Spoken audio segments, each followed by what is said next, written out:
Hello बच्चों, आज हम स्टार्ट कर रहे हैं हमारी क्लास 10th का नया चैप्टर लाइट। बच्चों, वीडियो स्टार्ट करने से पहले प्लीज़ चैनल को सब्सक्राइब कर देना, वीडियो को लाइक कर देना, अपने फ्रेंड्स को शेयर कर देना। तो बच्चों, हमारा जो टॉपिक है वो क्या है? Reflection of light. देखो, the process in which light ray bounces back after striking to the surface. ऐसी प्रोसेस जिसमें क्या होता है, लाइट रे आएगी और बाउंस बैक कर जाएगी after striking to the surface. Surface से टकराने के बाद वो बाउंस बैक कर जाएगी। ऐसी प्रोसेस को क्या बोलते हैं हम लोग? रिफ्लेक्शन ऑफ लाइट बोलते हैं। तो बच्चों, जो लाइट आई है उसे क्या बोलेंगे हम लोग? उसे क्या बोलेंगे हम लोग? Incident ray. और जो लाइट गई है आफ्टर स्ट्राइकिंग, जो लाइट रिफ्लेक्ट हुई है उसे क्या बोलते हैं हम लोग? रिफ्लेक्टेड रे बोलते हैं। कौन सी रे बोलते हैं? रिफ्लेक्टेड रे बोलते हैं। और जो बीच की रे होती है, ये होती है बच्चे इमेजिनरी रे। ये असली में एग्जिस्ट नहीं करती है। ये कौन सी रे होती है? ये इमेजिनरी रे होती है। इसका नाम क्या होता है? नॉर्मल। इसका नाम क्या होता है बच्चों? और नॉर्मल। और इसकी स्पेशलिटी क्या होती है? ये हमेशा सरफेस से कैसा एंगल बनाएगी? 90 डिग्री का एंगल बनाती है। जो नॉर्मल रे होती है ना बच्चों, ये सरफेस से हमेशा कैसा एंगल बनाती है? 90 डिग्री का एंगल बनाती है। मतलब अगर मैं सरफेस को ऐसा कर दूँ ना, देखो, अगर ऐसा कर दूँ तो रे भी अपने आप टेढ़ी हो जाएगी। पर ये सरफेस से कितना एंगल बनाएगी? सरफेस से 90 डिग्री का एंगल ही बनाएगी हमेशा। समझ में आया? तो नॉर्मल रे कैसी एक नॉर्मल रे एक ऐसी रे होती है जो इमेजिनरी होती है और सरफेस से जो हमारा पॉलिश्ड सरफेस है, जो मिरर है, उससे कैसा एंगल बनाती है? हमेशा 90 डिग्री का एंगल बनाती है। कैसा एंगल बनाती है? 90 डिग्री का एंगल बनाती है। अच्छा, इसी के साथ एक होता है हमारा एंगल ऑफ इंसिडेंस। ये इंसिडेंट रे और नॉर्मल रे के बीच का जो एंगल होता है इसे बोलते हैं बच्चों एंगल ऑफ इंसिडेंस।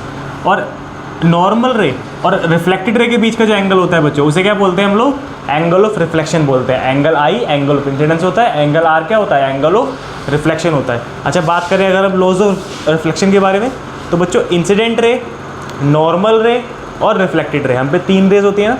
कौन सी? इंसिडेंट रे, नॉर्मल रे और रिफ्लेक्टेड रे। तीनों रेज बच्चों एक ही पॉइंट पे, एक ही प्लेन पे होती हैं और एक ही पॉइंट पे लाई करती हैं।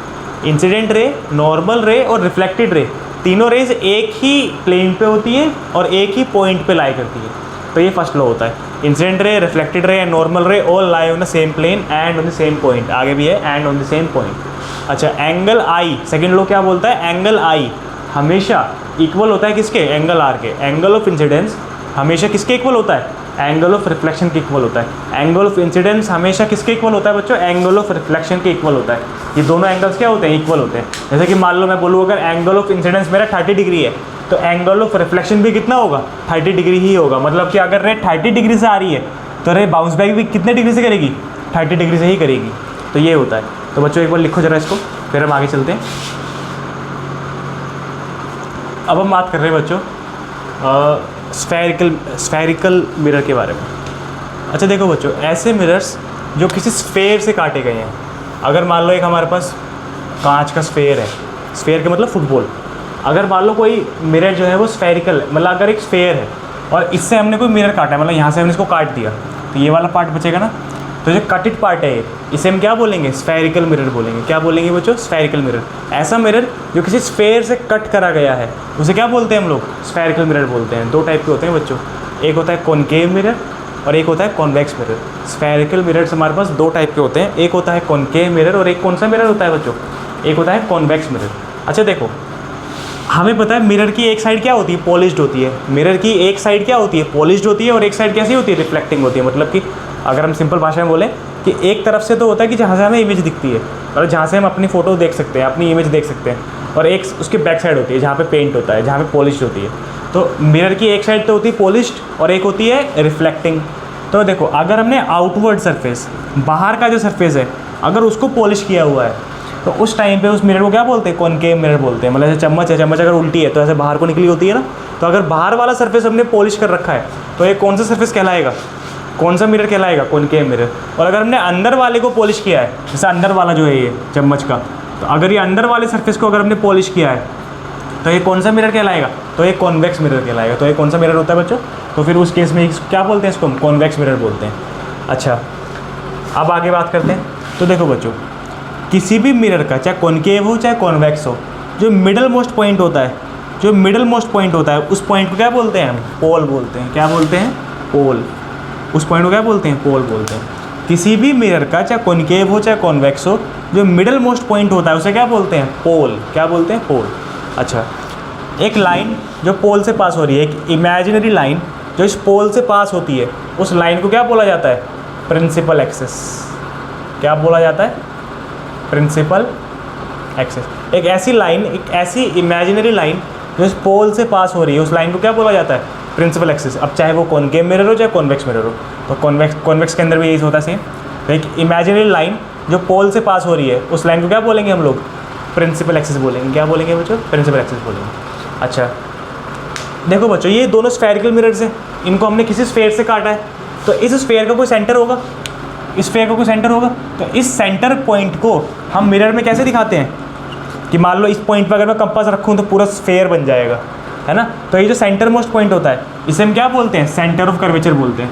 मतलब ये उस स्फेयर का सेंटर है जिस स्फेयर से इसको काटा गया है, तो उस स्फेयर के सेंटर को यहाँ पे क्या बोला जाता है? सेंटर ऑफ कर्वेचर बोला जाता है। अच्छा, यहाँ से लेके यहाँ तक के डिस्टेंस को क्या बोलेंगे? रेडियस बोलेंगे। तो पोल से लेके सेंटर ऑफ कर्वेचर तक के डिस्टेंस को क्या बोलते हैं हम लोग बच्चों? रेडियस ऑफ कर्वेचर बोलते हैं। आर का मतलब क्या होता है? Radius of curvature. पोल से लेके सेंटर ऑफ कर्वेचर तक के डिस्टेंस को क्या बोलते हैं हम लोग?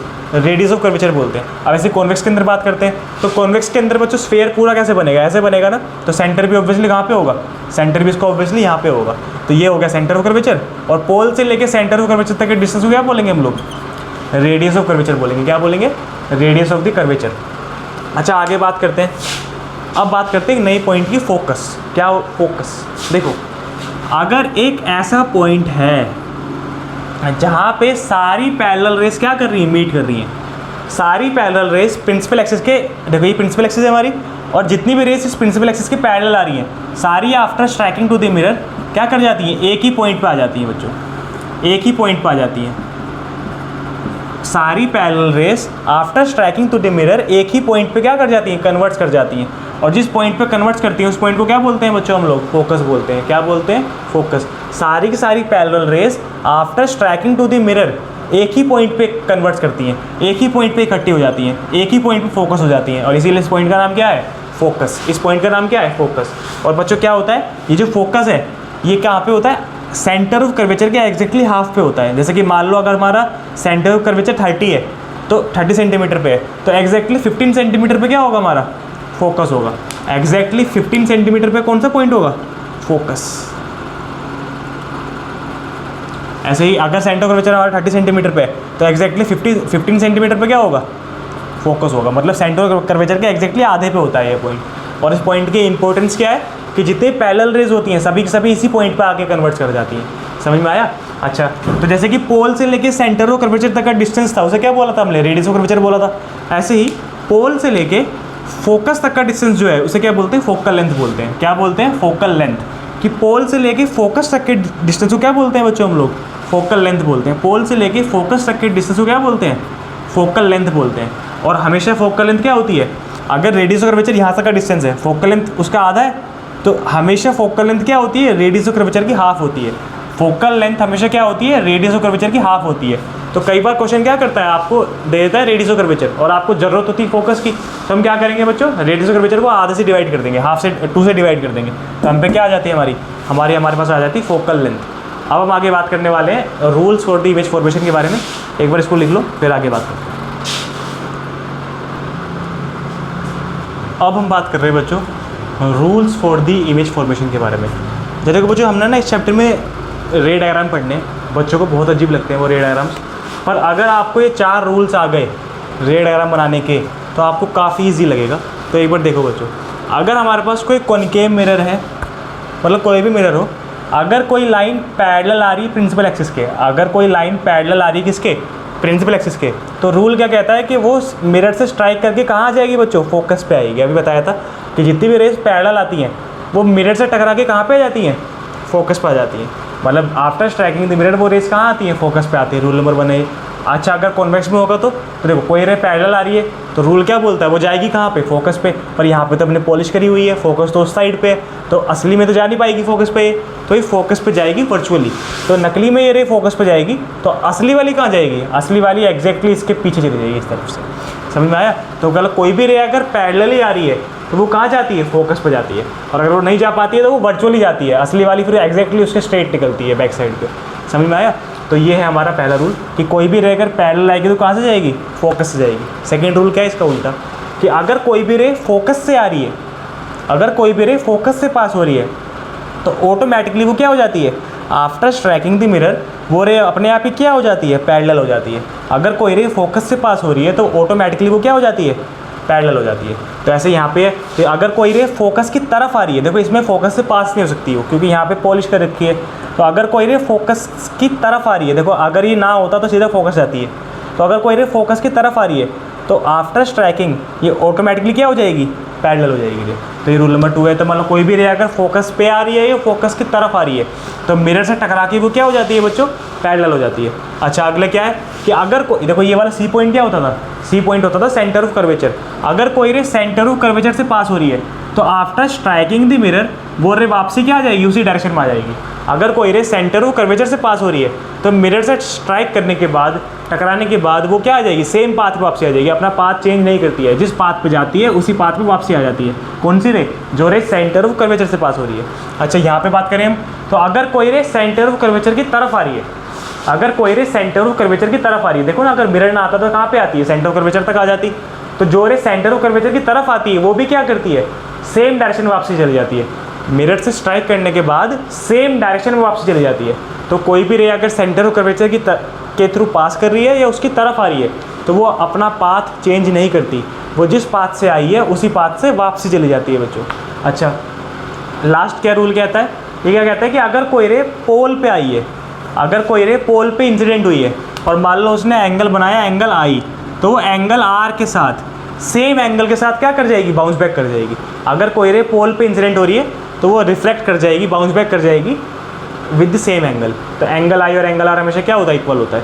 अच्छा ऐसे अगर कोई रे पोल पे आई है तो वो बाउंस बैक कर जाएगी विद सेम एंगल। तो ये एंगल आई हो जाएगा हमारा और ये क्या हो जाएगा हमारा, एंगल आर हो जाएगा। समझ में आया बच्चों। अब हम बात करते हैं रे डायग्राम्स के बारे में। एक बार इसको ज़रा लिखो, बनाओ ज़रा, उसको ध्यान से सुनना। तो देखो बच्चों, फर्स्ट हमारा डायग्राम है। अगर मान लो ये क्या है हमारा, एक कॉनकेव मिरर है। बच्चों बहुत इंपॉर्टेंट, ध्यान से देखना। अगर ये हमारा क्या है, कॉनकेव मिरर है, पोल होता है बीच का मिडल मोस्ट पॉइंट, जो लाइन इस पोल से पास हो रही है क्या बोलते हैं हम लोग, प्रिंसिपल एक्सिस बोलते हैं। एक पॉइंट होता है सेंटर ऑफ कर्वेचर और एक पॉइंट क्या होता है, फोकस, जहाँ पे सारी रेस क्या कर जाती हैं, कन्वर्ट्स कर जाती हैं। उस पॉइंट को क्या बोलते हैं, फोकस बोलते हैं। जहाँ पे सारी पैरेलल रेस कन्वर्ट्स कर जाए उस पॉइंट को क्या बोला जाएगा बच्चों, उस पॉइंट को क्या बोला जाएगा, उस पॉइंट को बोला जाता है फोकस पॉइंट। अच्छा देखो हमारा पहला केस है, ऑब्जेक्ट अगर रखा हुआ है एट इन्फिनिटी, मतलब बहुत दूर रखा हुआ है। अगर ऑब्जेक्ट एट इन्फिनिटी रखा हुआ है तो इमेज कहाँ बनेगी। अच्छा देखो बच्चों, अगर कोई ऑब्जेक्ट बहुत दूर रखा होगा और उसकी भी इमेज बन रही है तो मतलब काफ़ी ऑब्जेक्ट बड़ा होगा ना। तो देखो हम ऑब्जेक्ट को काफ़ी बड़ा बनाएंगे एक तो ये हमारा ऑब्जेक्ट है। अच्छा एक ऑब्जेक्ट करोड़ों रेस निकालता है बच्चों अपने थ्रू, करोड़ों रेस, पर हमें कोई भी 2 रेस की ज़रूरत पड़ती है, क्योंकि हम मानते हैं जहाँ भी 2 रेस मीट कर जाती हैं वहीं पे हमारी क्या बनती है, इमेज बनती है। तो हर मतलब कि हमें क्या करनी है, हमें कोई भी 2 रेस की बात करनी है। तो देखो एक रे मान लेते हैं ये वाली और एक रे मान लेते हैं ये वाली। कोई भी रे अगर इन्फिनिटी से आ रही है, याद रखना, कोई भी रे अगर इन्फिनिटी से आ रही है तो ये एक रूल है कि वो आते आते अपने आप ही क्या हो जाती है, प्रिंसिपल एक्सिस की पैरेलल हो जाती है। अगर क्योंकि ऑब्जेक्ट हमारा इन्फिनिटी पर रखा हुआ है तो इससे जो रेज आ रही होंगी वो भी कहाँ से आ रही होंगी, इन्फिनिटी से आ रही होंगी। और जो भी रेज इन्फिनिटी से आती हैं वो ऑटोमेटिकली क्या हो जाती हैं, पैरेलल हो जाती हैं। तो देखो ये रेस क्या है, पैरेलल है प्रिंसिपल एक्सिस के, ये वाली रे भी क्या है, प्रिंसिपल एक्सिस की पैरेलल है। तो रूल क्या बोलता है, जो भी पैरेलल रे कहाँ आएगी, फोकस पे आती है। तो ये रे कहाँ पे आ जाएगी, फोकस पे, और ये वाली रे भी कहाँ पे आ जाएगी, after striking the mirror, focus पे आ जाएगी। तो मतलब जो भी रेस पैरेलल होती है प्रिंसिपल एक्सिस के, वो स्ट्राइक करने के बाद कहाँ पे आ जाती हैं बच्चों, फोकस पे आ जाती हैं। इसी को क्या बोलते हैं हम लोग। तो अगर जहाँ 2 रेस मीट करिए वहीं पे इमेज बनती है, हम बोलते हैं कि इमेज कहाँ बनेगी, एट एफ। हम क्या मानेंगे कि इमेज कहाँ बनेगी, एट एफ बनेगी। अच्छा सेकंड डायग्राम के बारे में बात करते हैं। अगर मान लो ये हमारा क्या है, फिर से वही, ये हमारा है कॉनकेव मिरर, ठीक है। ये हमारा पोल है, ये प्रिंसिपल एक्सिस है, ये फोकस है, ये क्या है, ये सेंटर ऑफ कर्वेचर है। अगर आपकी बार उल्टा करते हैं बच्चों, अगर आपकी बार ऑब्जेक्ट रखा हुआ है एट एफ, हमें बताना है इमेज कहाँ बनेगी। ऑब्जेक्ट रखा हुआ है मान लेते हैं एट एफ, तो हमें बताना है इमेज कहाँ पे बनेगी। तो देखो, अगर ऑब्जेक्ट रखा हुआ है एट एफ, तो ये रख दिया हमने ऑब्जेक्ट। याद रखना बच्चों, जब भी ऑब्जेक्ट फोकस पे होगा, ये पोल और फोकस के बीच में होगा, उस टाइम पे आपको फोकस वाले रूल नहीं लगाने, ठीक है। हमने 4 रूल पढ़े थे। एक तो क्या था कि कोई भी रे अगर पैरेलल आ रही फोकस पे चली जाएगी। दूसरा क्या था कि कोई रे अगर फोकस से पास हो रही है तो स्ट्राइक करने के बाद अपने आप पैरेलल हो जाएगी। तो दोनों रूल फोकस वाले थे ना, ये दोनों रूल नहीं लगाने। तो बचे 2 रूल, कौन सा कि अगर कोई रे सेंटर ऑफ कर्वेचर से पास हो रही है तो वो जिस पाथ से गई है उसी पाथ से क्या आ जाती है, वापस आ जाती है। एक तो रूल ये लगा दिया हमने। और याद रखना जो रे जा रही है वो मेरे ऑब्जेक्ट को टच करके निकलनी चाहिए। अच्छा, दूसरा रूल क्या लगाए, पोल वाला रूल बचे ना, कोई भी 2 रूल लगाने होते हैं। मैंने बताया आपको इमेज बनाने के लिए कोई भी 2 रूल लगाने, 4 रूल होते हैं, कोई भी 2 रूल लगा दो। पर इस केस में फोकस वाले रूल नहीं लग सकते। जब भी रे ऑब्जेक्ट फोकस पे होगा या पोल और फोकस के बीच में होगा, उस टाइम पे फोकस वाले रूल नहीं लगाने हैं। तो कोई भी 2 रूल में क्या, दो यही बचे कि अगर कोई रे सेंटर ऑफ कर्वेचर से पास हो रही है तो वो सेम पाथ से वापसी आ जाएगी। और सेकेंड रूल क्या होगा बच्चों कि अगर कोई रे पोल से आ रही है, अगर कोई रे पोल पे आई है तो सेम एंगल से क्या हो जाएगी, सेम एंगल बना के वो क्या आ जाएगी, बाउंस बैक कर जाएगी।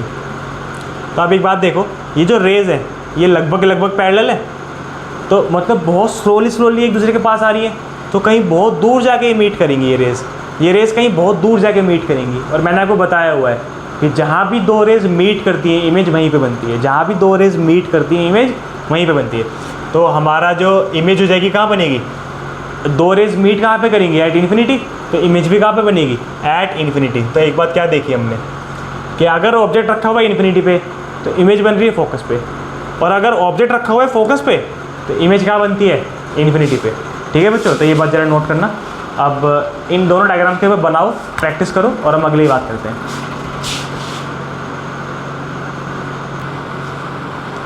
अब हम बात करते हैं अपने थर्ड डायग्राम के बारे में। देखो, ये हमारा है कॉनकेव मिरर, ये है हमारा कॉनकेव मिरर।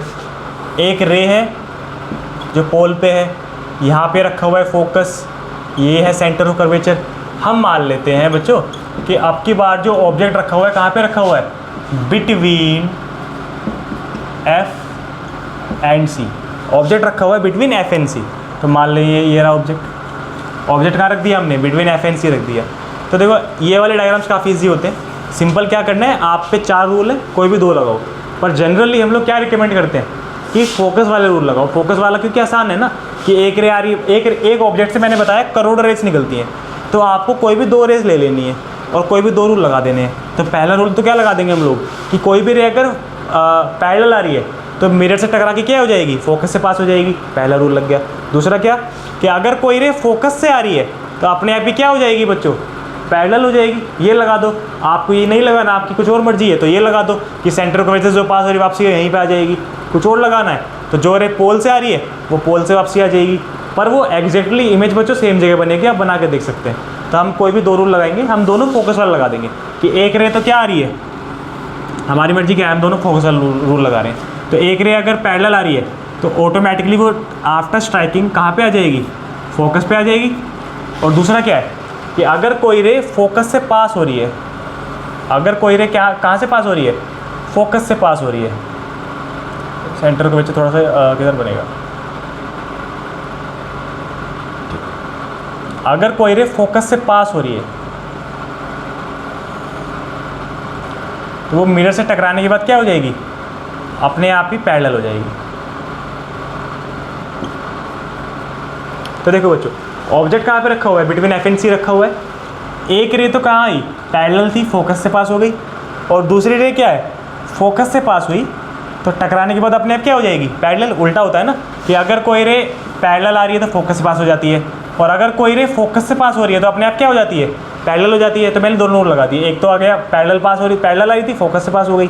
और दूसरा फोकस से आ रही थी, अपने आप क्या हो गई, पैरेलल हो गई। तो जहाँ पे 2 रेस मीट करती हैं इमेज तो वहीं बनती है ना, और इमेज क्या बनी, बियॉन्ड सी बनी। तो जब भी ऑब्जेक्ट रखा होगा बिटवीन एफ एंड सी, तो इमेज कहाँ बनेगी? इमेज बनेगी बच्चों बियॉन्ड सी। इमेज कहाँ बनेगी? Beyond C. अच्छा, अब एक बात करते हैं फोर्थ वाले की। देखो ये रहा हमारा मिरर,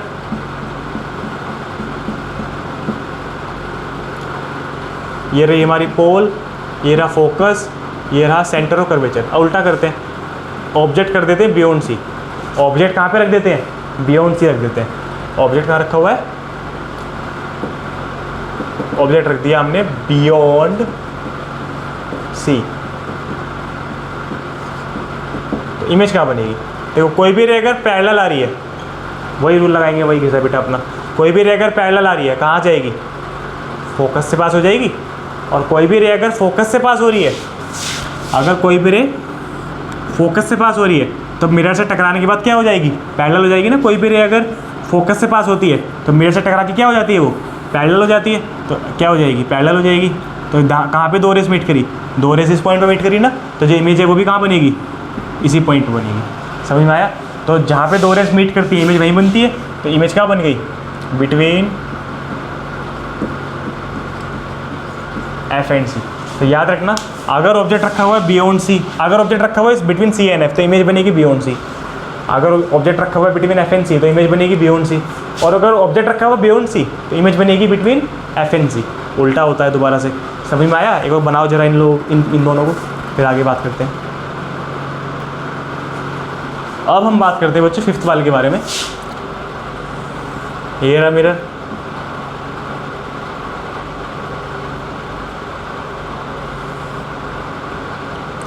पोल है, फोकस है, सेंटर ऑफ कर्वेचर है। पोल है, फोकस है, सेंटर ऑफ कर्वेचर है। अगर ऑब्जेक्ट रखा हुआ है एट सी, ऑब्जेक्ट कहाँ पे रखा हुआ है? अगर एट सी, तो वही दो रूल है। एक तो क्या कि अगर कोई रे पैरेलल आ रही है तो कहाँ से आ जाएगी? फोकस से। और दूसरा क्या कि अगर कोई रे फोकस से पास हो रही है तो अपने आप ही क्या हो जाएगी? पैरेलल हो जाएगी। तो आप देखोगे कि अगर ऑब्जेक्ट फोकस पे रखा हुआ है, तो अगर ऑब्जेक्ट सी पे रखा हुआ है तो इमेज भी कहाँ बनी है? सी पे बनी है। देखो अगर ऑब्जेक्ट रखा हुआ था बिटवीन सी एंड एफ, तो इमेज बनी बियॉन्ड सी। अगर ऑब्जेक्ट रखा हुआ था बियॉन्ड सी, तो इमेज कहाँ बनी? बिटवीन एफ एंड सी। पर अगर बीच इधर था ऑब्जेक्ट तो इधर इमेज बनी, इधर ऑब्जेक्ट था तो इधर इमेज बनी। अब अगर ऑब्जेक्ट यहाँ पे रखा हुआ है सी पे, तो इमेज भी कहाँ बनेगी? सी। तो इमेज कहाँ बनेगी? एट सी। समझ में आया? अच्छा, सिक्स्थ की बात करते हैं, सिक्स्थ वाले की।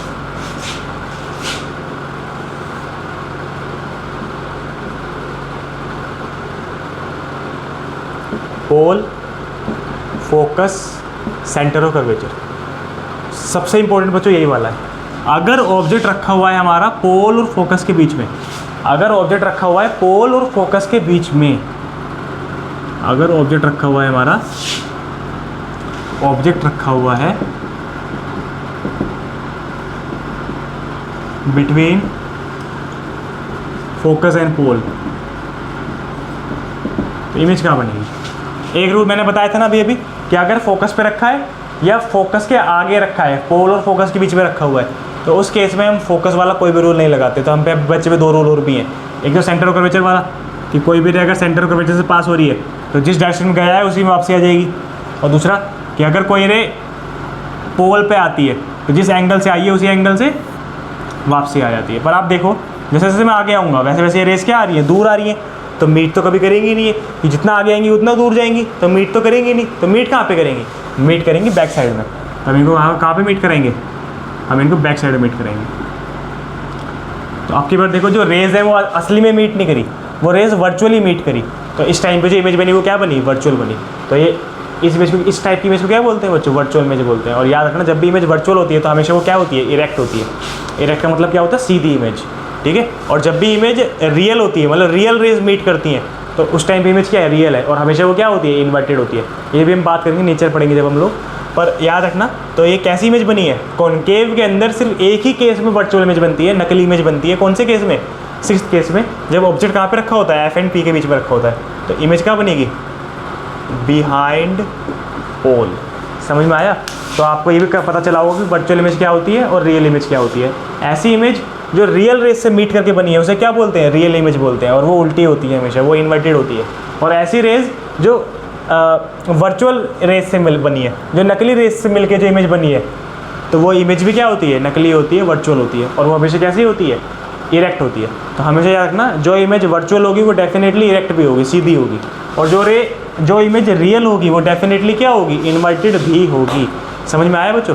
एक बार ज़रा बनाओ इनको, फिर हम कॉन्वेक्स मिरर के डायग्राम देखते हैं और फिर हम करेंगे अपना मिरर फॉर्मूला।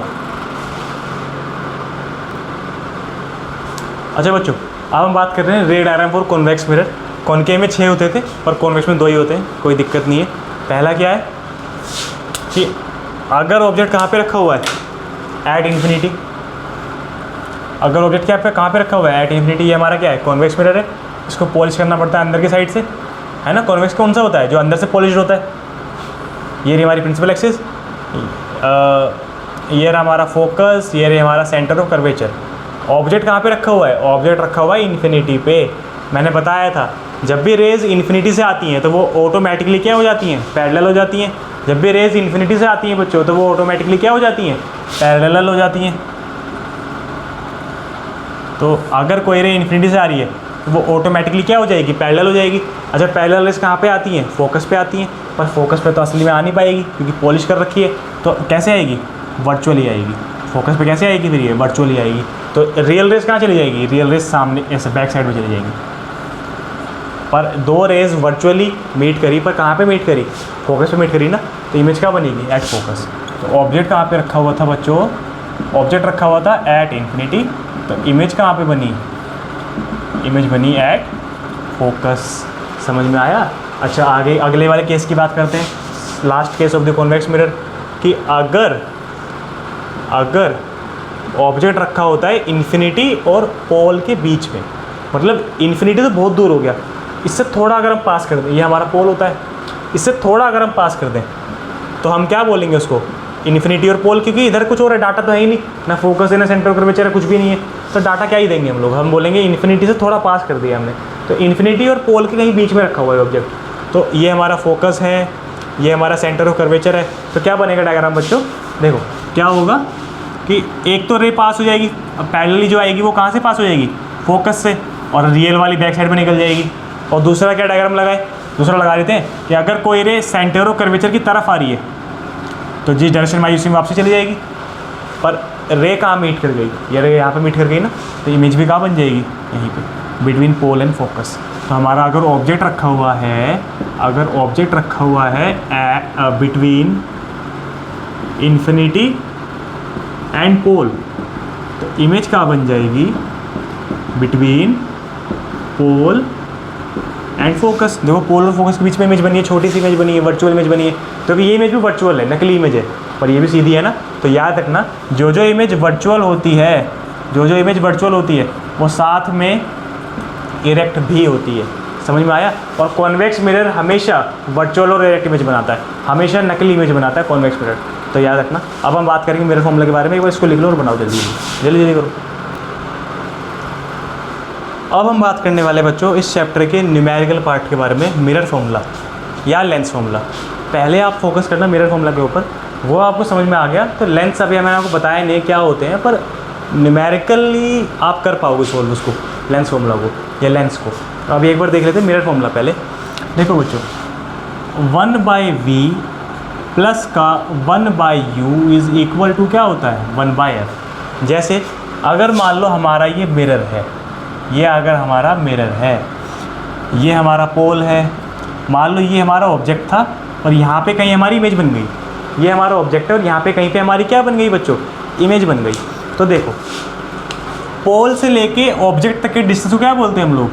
यू बोलते हैं, ऑब्जेक्ट डिस्टेंस। पोल से लेके ऑब्जेक्ट तक के डिस्टेंस को क्या बोलेंगे हम लोग? ऑब्जेक्ट डिस्टेंस बोलेंगे, और उसका सिंबल क्या होता है? यू। पोल से लेके इमेज तक के डिस्टेंस को क्या बोलेंगे हम लोग? इमेज डिस्टेंस बोलेंगे, और सिंबल क्या होता है? वी होता है। ऑब्जेक्ट की हाइट को हम एच बोलते हैं और इमेज की हाइट को क्या बोलते हैं? एच डैश बोलते हैं। तो याद रखना यू का मतलब क्या होता है? यू का मतलब क्या होता है? Object distance. V का मतलब क्या होता है, इमेज डिस्टेंस। U का मतलब क्या होता है, ऑब्जेक्ट डिस्टेंस। V का मतलब क्या होता है, इमेज डिस्टेंस। H का मतलब क्या होता है, ऑब्जेक्ट की हाइट। और H डैश का मतलब क्या होता है, इमेज की हाइट। समझ में आया बच्चों? U का मतलब होता है ऑब्जेक्ट डिस्टेंस, V का मतलब होता है इमेज डिस्टेंस। और ऑब्वियसली F का मतलब तो पता ही होगा आपको, फोकल लेंथ। F का मतलब क्या होता है, फोकल लेंथ। F का मतलब क्या होता है बच्चों, फोकल लेंथ। जनरली क्या होता है, जनरली क्वेश्चन आपको कोई भी तीन में से कोई भी दो चीज़ दे देता है, इमेज डिस्टेंस दे देगा या ऑब्जेक्ट डिस्टेंस दे देगा, बोलेगा फोकल लेंथ बताओ। फोकल लेंथ दे देगा, ऑब्जेक्ट डिस्टेंस दे देगा, जनरली यही होता है। और पूछता है आपसे इमेज का डिस्टेंस बताओ। और तो आपको क्या, अगर मिरर है तो आपको क्या फॉर्मूला लगाना है, ये वाला फॉर्मूला लगाना है। और मान लो अगर बच्चों लेंस है, क्वेश्चन ने वर्ड यूज़ करा है लेंस, तो आपको लेंस के लिए कौन सा फॉर्मूला लगाना है, लेंस के लिए आपको लगाना है 1/v माइनस का 1/u is equal to 1/f। Plus की जगह बस क्या लगा देना बच्चों, माइनस लगा देना। ये मिरर है हमारा, पर एक्चुअली जो फॉर्मूला है वो लेंस के लिए भी सेम है। लेंस क्या होता है हम आगे बात करेंगे, पर न्यूमेरिकल पर्पस से हम समझ लेते हैं एक बार। न्यूमेरिकल पर्पस से मिरर और लेंस सेम होता है, बस न्यूमेरिकल फॉर्मूला में मिरर में प्लस आता है और लेंस वाले में क्या आता है, माइनस आता है। V का मतलब, U का मतलब, F का मतलब सेम है। समझ में आया बच्चों? तो जब भी मिरर क्वेश्चन बोलेगा तो हमें ये वाला फॉर्मूला यूज़ करना है, और जब भी लेंस बोलेगा तो हमें ये वाला फॉर्मूला यूज़ करना है। अच्छा, मैग्नीफिकेशन की बात करते हैं। मैग्नीफिकेशन, जब भी क्वेश्चन बोलेगा आपसे इमेज का डिस्टेंस निकालो, तो आप इस वाले फॉर्मूले से निकाल लोगे। मिरर होगा तो, लेंस होगा तो इस वाले से निकाल लोगे। पर अगर आपसे क्वेश्चन पूछ रहा है इमेज जो बताए, इमेज का डिस्टेंस तो बता दिया, अब इमेज का नेचर बताओ कि इमेज कैसी है, उल्टी है, सीधी है, बड़ी है, छोटी है, कैसी है। तो उसके लिए आपको क्या निकालना पड़ता है, उसके लिए आपको निकालना पड़ता है मैग्नीफिकेशन। क्या होता है formula, H'/H is equal to minus का V/U। मैग्नीफिकेशन का फॉर्मूला क्या होता है, H'/H is equal to minus का V/U फॉर द मिरर। अगर मिरर है तो मैग्नीफिकेशन का फॉर्मूला क्या होगा बच्चों, ये होगा। जब भी क्वेश्चन आपसे पूछेगा नेचर बताओ, तो नेचर बताने के लिए आपको कौन सा फॉर्मूला लगाना है, मैग्नीफिकेशन का, और क्या होता है, माइनस का V/U। अच्छा, ऐसे ही अगर क्वेश्चन आपसे पूछ रहा है लेंस, तो आपको नेचर बताना है इमेज का, तो फॉर्मूला सेम है, H'/H, where H' the image की हाइट और H क्या है, ऑब्जेक्ट की height, equals to V/U, where V क्या है, इमेज का डिस्टेंस, U क्या है, ऑब्जेक्ट का डिस्टेंस। तो याद रखना, इमेज वाला जो डिस्टेंस, इमेज की चीज़ होती है ऊपर आती है, इमेज हाइट है ऊपर आई है, इमेज डिस्टेंस है ऊपर आया है, और ऑब्जेक्ट वाली जो चीज़ होती है नीचे आती है, ऑब्जेक्ट डिस्टेंस नीचे, ऑब्जेक्ट हाइट नीचे, ऑब्जेक्ट डिस्टेंस नीचे। तो मैग्नीफिकेशन के फॉर्मूले बच्चे कन्फ्यूज हो जाते हैं कि क्या ऊपर था क्या नीचे था। तो इमेज वाला पार्ट ऊपर आता है और ऑब्जेक्ट वाला पार्ट कहाँ पे आता है, नीचे आता है। बस मिरर वाले फॉर्मूले में आपको यहाँ माइनस लगाना होता है और लेंस वाले फॉर्मूले में माइनस नहीं लगाना होता। समझ में आया? सिंबल अपोजिट हो रहे हैं, दोनों की फॉर्मूले सेम है, दोनों में जो अल्फ़ाबेट्स यूज़ हो रहे हैं उनके मतलब भी सेम है, अप्लाई करने का तरीका भी सेम है। इसीलिए मैं आपको न्यूमेरिकल पर्पस से लेंस बता रहा हूँ साथ साथ ही, ताकि आपको क्वेश्चन में देखने में दिक्कत ना हो। चाहे क्वेश्चन आपसे मिरर पूछे चाहे लेंस पूछे, आप कर पाओ, क्योंकि दोनों का फॉर्मूला सेम है। बस मिरर वाले में प्लस आता है, लेंस वाले माइनस आता है। इस वाले में यहाँ माइनस आता है और लेंस वाले में यहाँ पे माइनस नहीं आता। वैल्यू क्या होती है, प्लस की होती है। समझ में आया? V का मतलब, U का मतलब, F का मतलब, H का मतलब, H' का मतलब, दोनों में क्या होता है, सेम होता है, लेंस हो चाहे मिरर हो। अच्छा, अब बात करते हैं बच्चों नेचर की। जैसे मैंने बताया, नेचर जब भी क्वेश्चन आपसे पूछेगा तो आपको M निकाल देना है, पर M तो एक न्यूमेरिकल वैल्यू आएगी, उससे आप कोई इमेज बड़ी है छोटी है, वर्चुअल है कि इरेक्ट है, कैसे बता पाएंगे। तो उसके लिए कुछ पॉइंट्स हैं जो दोनों में वैलिड होते हैं, इसमें भी वैलिड होते हैं और इसमें वैलिड होते हैं। तो पहला पॉइंट तो कैसे लिखता है, नेचर के हमेशा दो पॉइंट होते हैं। पहला पॉइंट लिखने के लिए आपको क्या चीज़ का ध्यान रखना है कि अगर मैग्नीफिकेशन की वैल्यू, मतलब अब ये चीज़ दोनों के लिए सेम होने वाली है, अगर मैग्नीफिकेशन की वैल्यू का मैग्नीट्यूड का मतलब क्या होता है, इसको बोलते हैं मैग्नीट्यूड। मैग्नीट्यूड का मतलब क्या होता है बच्चों कि वैल्यू चाहे नेगेटिव हो चाहे वो पॉजिटिव हो, हमें उसको सिर्फ पॉजिटिव काउंट करना है, मतलब हमें उसके साइन पे ध्यान नहीं देना। फॉर एग्जांपल m = -2 हो चाहे 2 हो, दोनों हमें सेम काउंट करने हैं, क्योंकि हमें क्या लेना है, मैग्नीट्यूड। हमें उसके साइन को इग्नोर कर देना है। तो m का मैग्नीट्यूड अगर 1 से बड़ा है तो image is larger than object. अगर m का मैग्नीट्यूड 1 के इक्वल है, अगर जो मैग्नीफिकेशन है हमारी 1 आई है, चाहे नेगेटिव को 1 आई हो चाहे पॉजिटिव को 1 आई हो, हमें साइन पे ध्यान नहीं देना। ये डंडा यही बता रहा है, मैग्नीट्यूड यही बता रहे हैं। अगर m का मैग्नीट्यूड 1 के इक्वल है तो image is equal to object, image is equal to object. अच्छा, अगर मैग्नीफिकेशन का मैग्नीट्यूड 1 से छोटा है तो image is smaller than object. Image is smaller than object. Simple क्या, अगर m की वैल्यू 1 से बड़ी है तो इमेज बड़ी है, अगर m की वैल्यू 1 के बराबर तो इमेज बराबर है, और अगर m की वैल्यू 1 से छोटी तो इमेज भी क्या है, छोटी है। सिंपल सी बात है। तो नेचर का पहला पॉइंट आ गया कि इमेज बड़ी है कि छोटी है, पता चल गया इससे में, किससे, m की वैल्यू से, उसको हमें 1 से कंपेयर करना है। अच्छा, अगर सेकंड पॉइंट लिखना है तो अब की बार हमने बस वैल्यू पे ध्यान दिया था, सिंबल को इग्नोर कर दिया था कि चाहे वो नेगेटिव वैल्यू आई हो चाहे पॉजिटिव वैल्यू आई हो। अब की बार हम क्या ध्यान देंगे, अब की बार हम सिर्फ साइन पे ध्यान देंगे कि अगर m की वैल्यू 0 से छोटी है मतलब नेगेटिव है, तो उस टाइम पे इमेज कैसी बनती है, उस टाइम पे इमेज बनती है, image is real and inverted.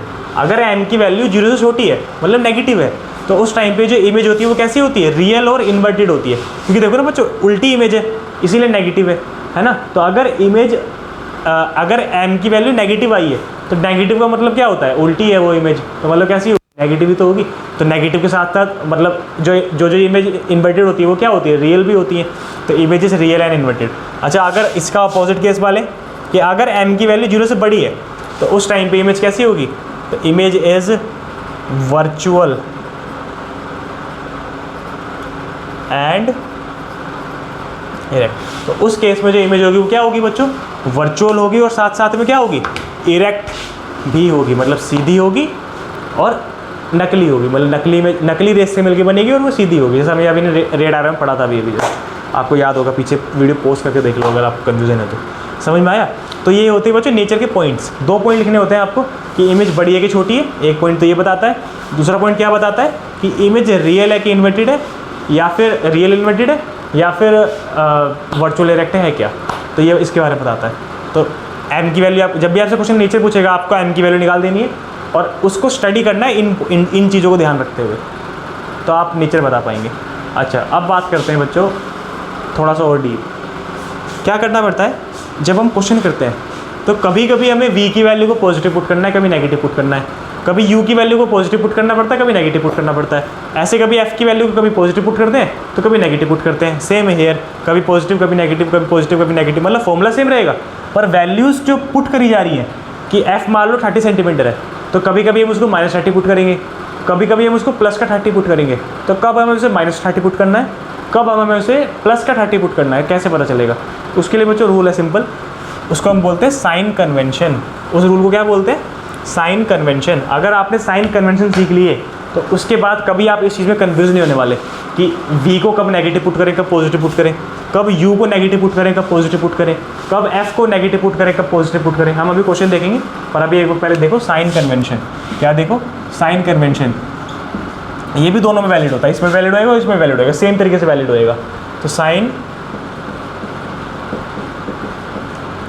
Convention. अच्छा देखो, आप लोगों ने ये तो कार्टेशियन प्लेन देखा होगा, सभी ने देखा होगा, y एक्सिस, और ये क्या है, x एक्सिस, ये है x डैश एक्सिस, और ये क्या है, y डैश एक्सिस। अगर मान लो यहाँ पे मैं एक मिरर इमेजिन कर लूँ, अगर यहाँ पे मैंने क्या इमेजिन कर लिया, एक मिरर इमेजिन कर लिया, मुझे बताओ बच्चों, जो ये वाला डिस्टेंस होता है वो कैसा होता है, पॉजिटिव होता है। ये वाला डिस्टेंस कैसा होता है, पॉजिटिव होता है। तो याद रखना, जब भी आप मिरर से इस तरफ चलेंगे, ठीक है, तो ये वाला जो डिस्टेंस होता है वो क्या मानना है, हमेशा आपको पॉजिटिव मानना है, चाहे ये हो चाहे ये हो। आपको क्या मानना है उस टाइम पे, जब भी आपको ये वाला डिस्टेंस लेना है तो क्या लेना है, उसको हमें पॉजिटिव लेना है, और जब भी हमें ये वाला डिस्टेंस लेना है तो क्या लेना है, नेगेटिव। तो जब भी, क्योंकि हमें पता है ये क्या है, माइनस का एक्सिस होता है, ये क्या है, प्लस का एक्सिस होता है, तो जब भी आप इस तरफ चलेंगे तो हमें कौन सा डिस्टेंस, कैसा लेना है, इसको पॉजिटिव लेना है। जब भी आप इस तरफ चलेंगे तो कैसा लेना है, नेगेटिव का लेना है। अच्छा, ऐसे ये वाला क्या होता है, नेगेटिव होता है। तो जब भी इमेज आपकी उल्टी बनी है तो वो कैसी होगी, हाइट आपको क्या लेनी, नेगेटिव लेनी है। और जब भी आपका ऐसे ऑब्जेक्ट हमेशा सीधा रखा होता है ना, तो वो कैसा होता है, ऊपर वाला क्या है, पॉजिटिव है ना, ये इस वाले डिस्टेंस को क्या मानते हैं हम लोग, पॉजिटिव मानते हैं। तो एक ट्रिक बताता हूँ, हमने कितने सारे रेडार हम पढ़े अभी, हमेशा ऑब्जेक्ट इधर रखा हुआ था, कभी उधर रखा था नहीं ना, हमेशा किधर रखा था, इधर रखा था, तो हमेशा ऑब्जेक्ट डिस्टेंस क्या रहेगा, नेगेटिव ही रहेगा। तो ऑब्जेक्ट डिस्टेंस चाहे ये हो चाहे कोई भी केस हो, कोई भी क्वेश्चन हो, कोई भी फॉर्मूला हो, ऑब्जेक्ट डिस्टेंस आपको हमेशा कैसा पुट करना है बच्चों, नेगेटिव पुट करना है, क्योंकि पोल से लेके इस तरफ का डिस्टेंस कैसा माना जाता है, नेगेटिव को माना जाता है। पोल से लेके इस तरफ को कैसा माना जाता है, पॉजिटिव माना जाता है। ऑब्जेक्ट कभी इस तरफ रखा ही नहीं गया, ऑब्जेक्ट हमेशा इस तरफ रखा गया, तो ऑब्जेक्ट डिस्टेंस कैसा पुट करेंगे हम लोग, हमेशा नेगेटिव पुट करेंगे। फॉर एग्जाम्पल क्वेश्चन ने बोला ऑब्जेक्ट डिस्टेंस इज 15 सेंटीमीटर, तो आपको यहाँ पुट करना है कितना, -15 सेंटीमीटर। यहाँ पे कितना पुट करना है, -15 सेंटीमीटर, क्योंकि ऑब्जेक्ट हमेशा किधर रखा होता है, ऑब्जेक्ट हमेशा इस तरफ रखा होता है। और ये वाली साइड कैसी होती है, माइनस एक्सिस की होती है, ये वाली साइड कैसी होती है, नेगेटिव की होती है। समझ में आया। अब अगर इमेज डिस्टेंस हमारा ये है, अगर इमेज हमारी ये बनी है तो इमेज भी कैसा आएगी, नेगेटिव पुट होएगी। और अगर इमेज हमारी इधर बनी है, कभी कभी इमेज इधर भी बनती है, तो उस टाइम पे इमेज को कैसे पुट करेंगे, उस टाइम पे इमेज को पुट करेंगे पॉजिटिव की वैल्यू में। अच्छा ऐसे ही अगर बात करूँ मैं कॉनकेव की, तो कॉनकेव में जो एफ होती है वो किधर होती है बच्चों, इधर होती है, तो उस टाइम पे वो कैसे पुट होएगी, नेगेटिव। तो कॉनकेव मिरर की जो एफ होती है वो कैसी पुट करी जाएगी, नेगेटिव। अगर क्वेश्चन ने बोला कॉनकेव मिरर है, फोकस कितनी है 15 सेंटीमीटर, तो अब मान ली जाएगी कि कॉनकेव है, फोकस इधर होएगी, तो कैसी पुट होएगी उसकी वैल्यू, नेगेटिव की पुट होएगी, तो नेगेटिव को 15 सेंटीमीटर। अच्छा ऐसे ही कॉन्वेक्स अगर है, तो कॉन्वेक्स की एफ किधर होती है, इधर होती है, और मैंने बताया हुआ है पोल से इस तरफ का डिस्टेंस कैसा होता है, पॉजिटिव होता है। तो कॉन्वेक्स में जब आप एफ पुट करेंगे तो वैल्यू कैसी पुट करनी है आपको, पॉजिटिव की पुट करनी है, प्लस का 30, प्लस का 60, प्लस का 20, जो भी क्वेश्चन दे रखा है। तो अगर आपको कॉन्वेक्स की बात करी जा रही है तो एफ हमेशा क्या होता है, पॉजिटिव, और कॉनकेव की बात करी जा रही है तो एफ हमेशा क्या होता है, नेगेटिव। अच्छा आपको एक ट्रिक बताता हूँ, जब भी आपको चाहे लेंस हो चाहे मिरर हो, कॉनकेव बोला गया तो एफ को क्या पुट कर देना है, पॉजिटिव, सॉरी नेगेटिव। जब भी आपको कॉनकेव बोला गया तो एफ को क्या पुट करना है, नेगेटिव। अब कॉनकेव के आगे चाहे वर्ड लेंस लगाया गया हो चाहे मिरर लगाया गया हो, एफ हमेशा कैसे पुट होएगी, नेगेटिव की। मतलब फॉर एग्जांपल क्वेश्चन ने बोला कॉनकेव लेंस है या कॉनकेव मिरर है और एफ है हमारी 30 सेंटीमीटर, तो हमें फॉर्मूले में क्या पुट करनी है, -30 सेंटीमीटर। मिरर होगा तो इस वाले फॉर्मूले में पुट करेंगे और लेंस होगा तो इस वाले फॉर्मूले में पुट करेंगे। और कैसे पुट करेंगे, नेगेटिव की, कि -30। ठीक है, क्वेश्चन करेंगे, टेंशन मत लो। अगर बात करेंगे कॉन्वेक्स मिरर की, तो उस टाइम पे आपको एफ कैसे पुट करनी होती है बच्चों, पॉजिटिव। अगर हम बात करें कॉन्वेक्स मिरर की, तो उस टाइम पे एफ कैसे पुट करते हैं हम लोग, पॉजिटिव की, चाहे मिरर हो चाहे लेंस हो। लेंस होगा तो इस फॉर्मूले में पुट करेंगे, मिरर होगा तो इस फॉर्मूले में पुट करेंगे। और जो एफ की वैल्यू होगी वो कैसे पुट करी जाएगी, पॉजिटिव पुट करी जाएगी। मान लो क्वेश्चन ने बोला कॉन्वेक्स मिरर है और एफ 30 सेंटीमीटर है, तो आपको डायरेक्ट 30 सेंटीमीटर पुट कर देना है, ना नेगेटिव लगाना ना पॉजिटिव लगाना। समझ में आया। तो ये है कुछ हमारे शॉर्टकट्स। कॉनकेव के अंदर एफ हमेशा नेगेटिव होती है, चाहे लेंस हो चाहे मिरर हो। कॉन्वेक्स के अंदर एफ हमेशा पॉजिटिव होती है, चाहे लेंस की बात करी जाए चाहे मिरर की बात करी जाए। अच्छा object distance you, object distance क्या होगा, ऑलवेज नेगेटिव। चाहे मिरर हो चाहे लेंस हो चाहे कोई भी क्वेश्चन हो, ऑब्जेक्ट डिस्टेंस को कैसा पुट करना है, हमेशा नेगेटिव पुट करना है। कारण क्या है, क्योंकि ऑब्जेक्ट हमेशा इस तरफ रखा गया होता है और ये वाला डिस्टेंस कैसा होता है, नेगेटिव का होता है। इसीलिए ऑब्जेक्ट डिस्टेंस हमेशा कैसे पुट करा जाएगा, नेगेटिव। हमेशा आपको ऑब्जेक्ट डिस्टेंस को क्वेश्चन के अंदर कैसा पुट करना है, नेगेटिव का पुट करना है। कैसा पुट करना है, नेगेटिव का पुट करना है। तो इमेज डिस्टेंस कैसे पुट करा जाएगा, डिपेंड करेगा। अगर इमेज इधर बनी है तो नेगेटिव, और अगर इमेज इधर बनी है तो कैसी है वो, पॉजिटिव। समझ में आया बच्चों। अब हम एक ही क्वेश्चन करेंगे, एक क्वेश्चन करेंगे मिरर का और एक क्वेश्चन करेंगे लेंस का। इसको ज़रा एक बार नोट डाउन करो और थोड़ा देखो बच्चों, ज़रा ध्यान से, थोड़ी वीडियो पॉज करके नोट डाउन करो। अब हम कर रहे हैं बच्चों एक क्वेश्चन, पहले हम करेंगे मिरर फॉर्मूला का, फिर हम करेंगे लेंस फॉर्मूला का। अच्छा देखो बच्चों, हम कर रहे हैं अभी एग्जाम्पल 10.1। अगर आपकी नई एनसीईआरटी की बुक है तो 9.1, मतलब पहला एग्जाम्पल कर रहे हैं। इसमें क्या बोल रहा है बच्चों, आप लोग खोल लेना अपनी बुक्स के अंदर, बाकी मैं एग्जाम्पल रीड कर रहा हूँ। A convex mirror used for the rear view on an automobile has radius of curvature 3 metre. तो रेडियस ऑफ कर्वेचर कितना दे रखा है उसने, 3 मीटर दे रखा है। और मिरर कौन सा है, कॉन्वेक्स है। अच्छा वो छोड़ो, आप मुझे बताओ अगर रेडियस दे रखा है तो फोकल कैसे निकालते हैं, उसको 2 से डिवाइड करके, तो जो फोकल लेंथ हो जाएगी वो कितनी हो जाएगी, 3/2, डैट इज़ 1.5। और मैं इसको प्लस का मानूंगा क्योंकि कॉन्वेक्स मिरर है। मैंने बताया था अभी आपको, कॉन्वेक्स के अंदर जो एफ होती है वो हमेशा कैसी होती है बच्चों, एफ होती है हमेशा पॉजिटिव की।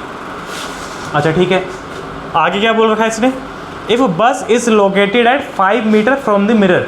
अगर जो बस है, मान लो कॉन्वेक्स मिरर था ना, ऐसे ऐसे करके मिरर था, जो बस है मान लेते हैं वो कितने दूर है इससे, ये मान लो हमारी बस है, कितनी दूर है इससे, 5 मीटर दूर है। तो मुझे पता है ये वाला डिस्टेंस कैसा होता है, नेगेटिव का होता है, और वैसे भी ऑब्जेक्ट डिस्टेंस है, मैंने बताया आपको ऑब्जेक्ट डिस्टेंस हमेशा कैसे लेना होता है, नेगेटिव का लेना होता है। तो माइनस का 5 मीटर यू हो गया हमारा। कह रहा है इमेज डिस्टेंस बताओ, इमेज का नेचर बताओ, और बाकी सब कुछ बताओ, इमेज की हाइट वगैरह सब बताओ। तो देखो ये मिरर है ना बच्चों, तो मिरर के लिए कौन सा फॉर्मूला होता है, 1/v प्लस का 1/u is equal to 1/f। 1/v कितना है पता नहीं, u कितना है माइनस का 5 और f कितना है 1.5। पॉइंट के आगे एक डिजिट है तो पॉइंट काट के हम 1 0 लगा सकते हैं। तो माइनस प्लस क्या हो जाएगा बच्चों, माइनस हो जाएगा, ये माइनस की चीज़ें इधर आगे क्या हो जाएगी, प्लस की हो जाएगी। तो ये हो जाएगा 10/15 प्लस का 1/5। तो कितना हो गया ये, एलसीएम कितना आएगा बच्चों, एलसीएम आ जाएगा 15, ये आ जाएगा 10, और ये कितना हो जाएगा 3। तो डेट इज़ 13/15 हमारा क्या आ गया, 1/v आ गया। हमें 1/v नहीं निकालना, हमें निकालना v। तो v कैसे आएगा, तो 1/v आ गया हमारा 13/15। तो v कितना हो जाएगा, अब मैं इसको भी रेसिप्रोकल कर दूंगा तो इधर भी रेसिप्रोकल करना पड़ेगा मेरे को। तो 15/13, तो डेट इज़ हमारा जो v आ गया वो कितना आ जाएगा बच्चों, 1.15 मीटर। इसको सोल्व करोगे तो कितना आएगा आपके v, 1.15 मीटर। तो इमेज का जो डिस्टेंस है वो तो हम पे आ चुका। अब हम बात करते हैं नेचर के बारे में। तो नेचर के लिए क्या कर रखा है बच्चों में, मैग्नीफिकेशन का फॉर्मूला होता है हमारे पास नेचर के लिए, h' is equal to minus का v/u। अब देखो ना उसने h' दे रखा है, h दे रखा, तो ये तो कुछ काम का है नहीं। तो m इज इक्वल टू क्या हो जाएगा हमारे पास, माइनस का v/u माइनस v कितना है, अभी भी आया, पर जनरली इसको नहीं लिखता, हम इसको लिखते हैं ताकि कुछ ना कुछ कट जाए। तो 15/13 डिवाइड में u कितना था, u था हमारा माइनस का 5, तो बाय 1 कर देंगे। डिवाइड के नीचे डिवाइड है तो क्या आ जाएगा बच्चों, माइनस का, अच्छा माइनस से माइनस कट जाएगा तो क्या बचेगा, 15/13 मल्टीप्लाई में 1/5 कितना हो गया, ये हमारा m हो गया 3/13। तो m कितना हो जाएगा बच्चों, 3/13 डेट इज़ 0.23 हमारा क्या हो गया, m हो गया। m कितना हो गया हमारा, 0.23 हो गया। अच्छा तो m की वैल्यू आ गई, हमें इससे मतलब नहीं है, हमें नेचर हमें m तो निकालना ही था खैर, और हम मेनली क्या निकाला था, नेचर निकाला था, नेचर। तो नेचर के लिए 2 पॉइंट होते हैं, हम ऐसा डालेंगे हेडिंग नेचर। तो पहला पॉइंट में क्या करते हैं हम लोग, m की सिर्फ वैल्यू देखते हैं, इसका साइन नहीं देखते, सिर्फ वैल्यू देखते हैं। वैल्यू बताओ 1 से छोटी है कि बड़ी है, 0 पॉइंट समथिंग है ना, अगर 1 से बड़ी होती है तो 1.2 1.3 ऐसे होती है, 0 पॉइंट समथिंग है मतलब 1 से क्या है, छोटी है। तो 1 से छोटी है तो मतलब इमेज भी क्या होगी, छोटी होगी। तो image is smaller than object. अच्छा सेकंड पॉइंट क्या है, अच्छा m की वैल्यू 0 से बड़ी है कि छोटी है, अगले पॉइंट में क्या देखते हैं, साइन देखते हैं, सिर्फ साइन। साइन तो पॉजिटिव का है ना, तो अगर साइन पॉजिटिव होता है तो मतलब क्या, image is virtual and direct. तो इमेज क्या है हमारी, वर्चुअल एंड डायरेक्ट है। तो इसने बोला था साइज बताना है, तो साइज तो क्या हो गया इमेज का, छोटा हो गया ऑब्जेक्ट से, और नेचर कैसा हो गया, वर्चुअल एंड डायरेक्ट हो गया। नेचर निकालने के लिए हमेशा क्या करते हैं बच्चों हम लोग, m निकालते हैं, m की वैल्यू फाइंड करते हैं। एक बार लिखो जरा इस क्वेश्चन को, एग्जाम्पल 1 है ये, फिर हम एग्जाम्पल आगे देखते हैं। अच्छा बच्चों देखो, अब हम देख रहे हैं एग्जाम्पल 10.4। देखो ये मिरर का, ये लेंस का है, इसने क्या बोला भाई, ऑब्जेक्ट 2 सेंटीमीटर टोल। देखो बच्चों अगर क्वेश्चन बोलेगा toll, size, length of object, तो वो सब क्या है, ऑब्जेक्ट की हाइट होती है।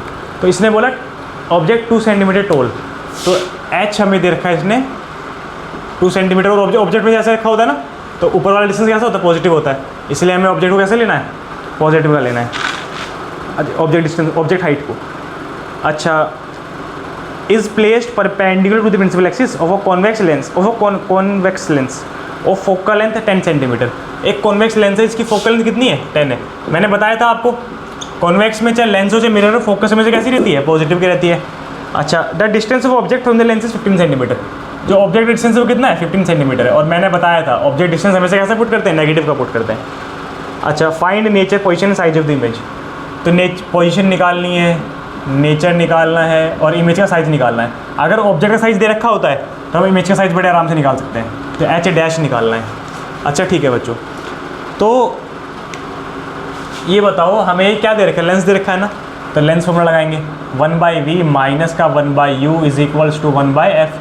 1/v पता नहीं, माइनस फॉर्मूले का है, u कितना है माइनस का 15, तो माइनस का 15 इज इक्वल टू 1/f कितना है, कॉन्वेक्स है ना ये, तो प्लस का पुट करेंगे। अगर कॉनकेव होता तो माइनस का पुट करते, माइनस माइनस क्या हो जाएगा बच्चों, प्लस हो जाएगा, इधर आके क्या हो जाएगा, ये माइनस का हो जाएगा, तो माइनस का 1/15 कितना हो गया, ये हो गया 150। इसको इधर रखते हैं, इसको इधर मल्टीप्लाई कर देते हैं, इसको मल्टीप्लाई कर देते हैं, इसको मल्टीप्लाई कर देते हैं, कितना बचा 5 में 1/50 हमारा 1/v बचा।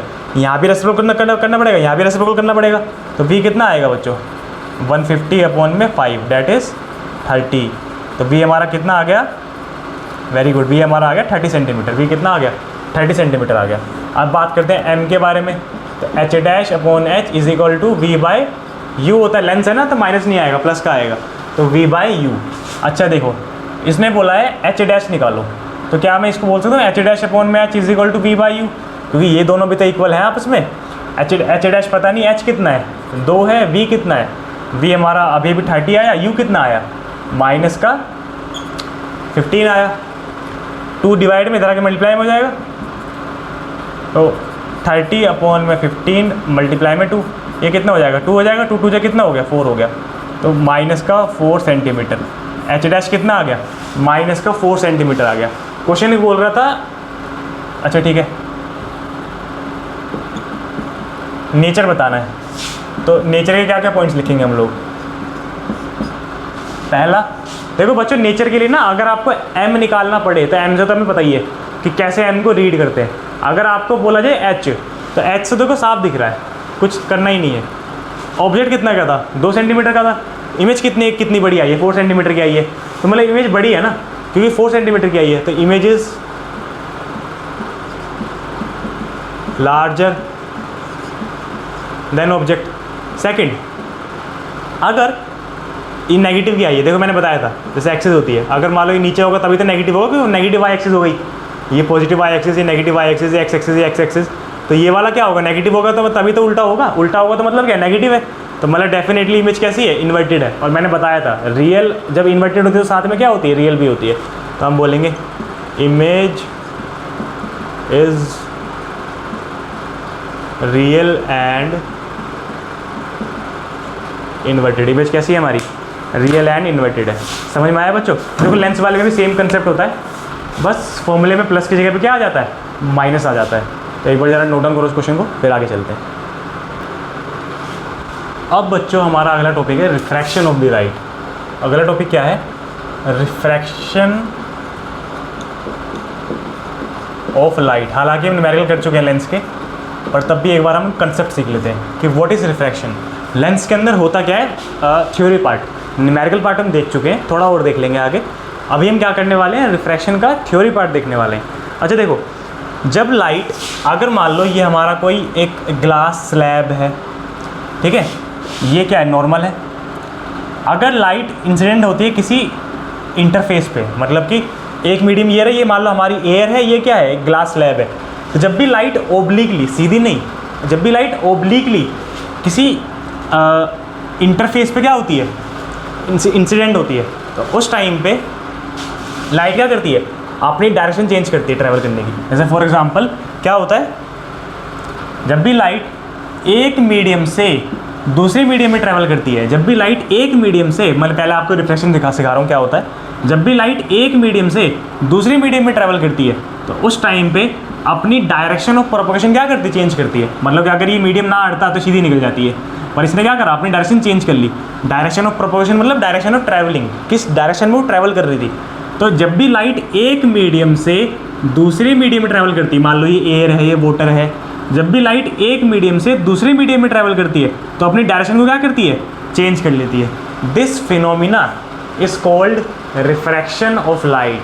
When light enters from one medium to another medium obliquely, then it changes its direction of propagation. तो अपनी डायरेक्शन ऑफ प्रोपगेशन क्या करती है वो चेंज कर लेती है। इसी फिनोमिना को क्या बोलते हैं हम लोग बच्चों रिफ्रैक्शन ऑफ लाइट बोलते हैं। क्या बोलते हैं रिफ्रैक्शन ऑफ लाइट बोलते हैं। अच्छा ये ग्लास स्लैब वाला कंसेप्ट देख लेते हैं। देखो बच्चों, जब भी लाइट रेयर से डेंसर मीडियम में एंटर करती है, जब भी लाइट रेयर से डेंसर मीडियम में एंटर करती है, जब भी लाइट रेयर से डेंसर मीडियम एंटर करती है तो उस टाइम पे वो कैसे बैंड होती है, टूवर्ड्स दी नॉर्मल। उस टाइम पे वो कैसे बैंड होती है बच्चों, टूवर्ड्स दी नॉर्मल बैंड हो जाती है। तो लाइट कैसे बैंड हो जाती है उस टाइम पे, टूवर्ड्स दी नॉर्मल बैंड हो जाती है। तो देखो अगर लाइट ओब्लिकली एंटर कर रही है और ये हमारा मीडियम 1 है, ये हमारा मीडियम 2 है, और हम मान लेते हैं जो मीडियम 2 है वो ज़्यादा डेंसर है, कैसे, मीडियम 1 के मुकाबले। तो मतलब ये वाला डेंसर मीडियम है, मतलब भारी मीडियम है। मान लो ये एयर है, ये ग्लास है, ग्लास भारी है ना, ग्लास डेंसर है।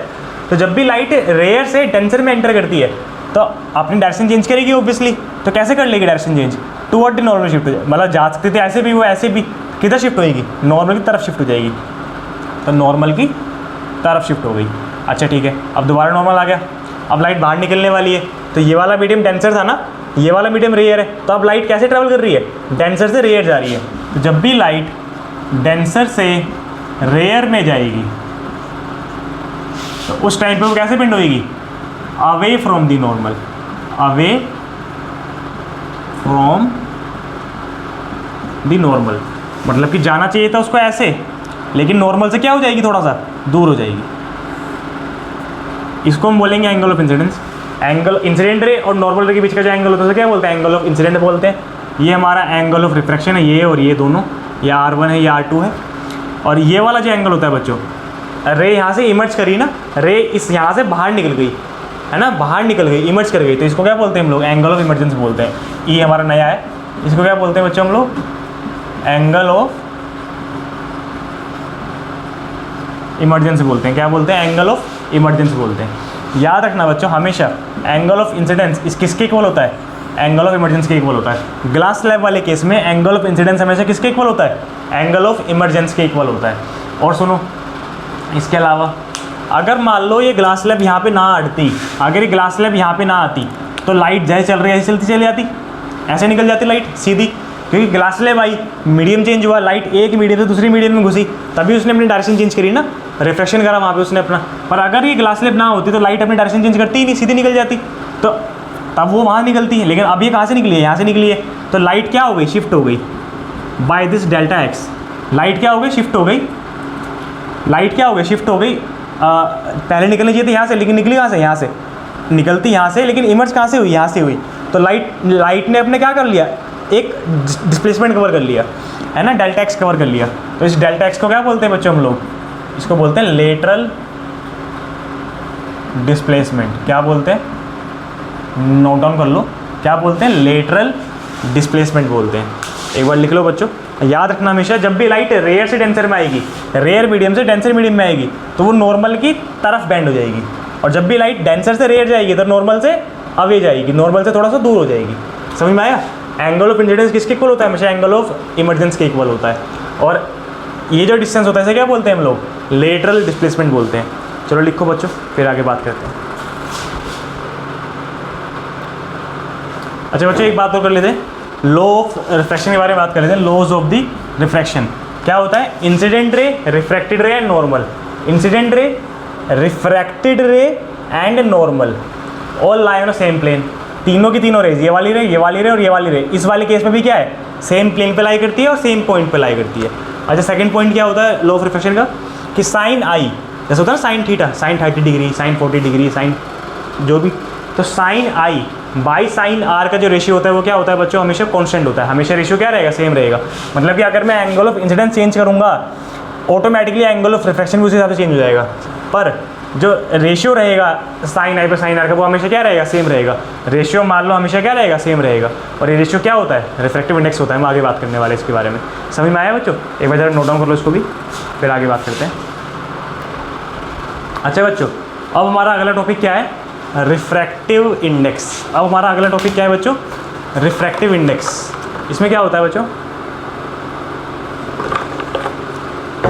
अगर मान लो हमारे पास कोई ऐसा एक सिस्टम है, ये मान लो हमारी ग्लास स्लैब है, ये नॉर्मल है, ठीक है,